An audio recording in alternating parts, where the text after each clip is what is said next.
When I was about 10 years old, my dad came in and asked me if I wanted to learn to be a pilot. I said, yeah, I'd love to be a pilot. He said, good, I just dumped some stove wood out by the shed. Go out there and pilot. He used the same principle during the summer with hay bales. I'd be sweating like a hairy ox on the back of the truck, and sooner or later he'd come up with a hay bale and set it on the tailgate and say, careful boy, this here's a tender one. Now, as a pilot on the truck, I knew when he said a bale was tender, it meant that it was a big hay-filled slinky that I had to get in the barn without busting. Because if I broke a bale, look out. He'd start in on me like, you must have yanked on the strings, or you horsed it. Horsing it was one of his favorites because it was so versatile. You could horse just about anything. From a fish on the line to a lawnmower. I was once accused of horsing a potato hook. In spirit, a potato with your potato hook was right up there with bale busting. Of course, if he broke a bale, it was a different story. He'd say something like, that knodder on the baler must need greasing. A bale just broke on me. Like he was the victim of some great grease-hoarding conspiracy. Plotting against him to bale dry hay. And he could spear a potato, not bat an eye. He'd stare at it disgustedly as he'd pull it off his hook and say, must have been one that grew outside the hill. Like it was some renegade mongrel potato when it deserved a good spearing.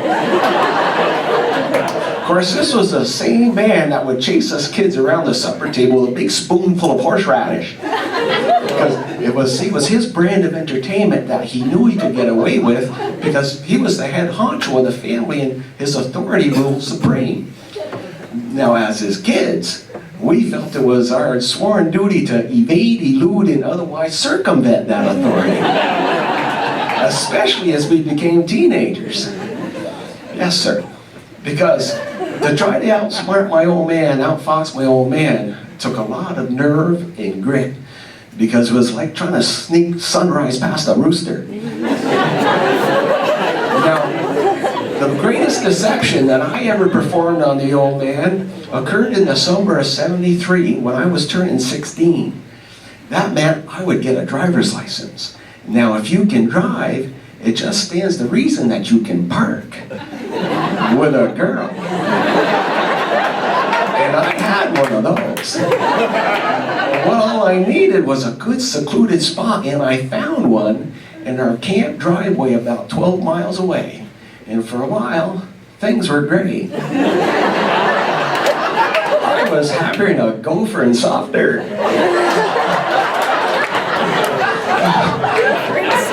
But then I got greedy. You see, I got to thinking, as long as we were at camp, wouldn't it be nice if we could go inside where there's beds? And it was this greed, this randy desire, that allowed my little head to start doing the thinking. Because the only key to camp that I knew of was in my old man's wallet, and it was pretty much glued right to his ass. But my motivation was substantial. So I devised a plan. Now, surveillance revealed that on most weekends, my parents would go out at least once, and this would require my old man to, as he so elegantly put it, shit, shave, shower, and shampoo. And he would always perform this ritual in the downstairs basement, but he would leave his wallet upstairs on the bureau next to his bed. Now, every time before he'd step in the shower, he'd scream, "Going in!" at the top of his lungs. This was to ward off any upstairs toilet flushers and avoid being scalded like a pig. And on the chosen night, it was also my secret battle cry. I was going in. I snuck into my dad's bedroom like James Bond going for the microfilm.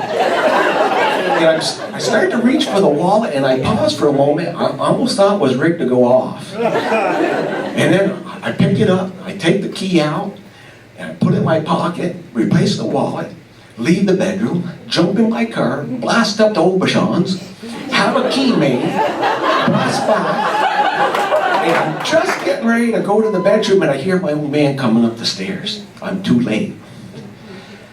Now, if he goes up to camp before I replace that key, I'm screwed. Because a week or so before, a game warden had seen my car parked at camp, and he'd called my dad with my plate number, and I'd lied my way out of it. But if his key comes up missing, he's smart enough to connect the dots. So I'm praying to whatever horny teenage boy gods that there are in this world to come to my aid.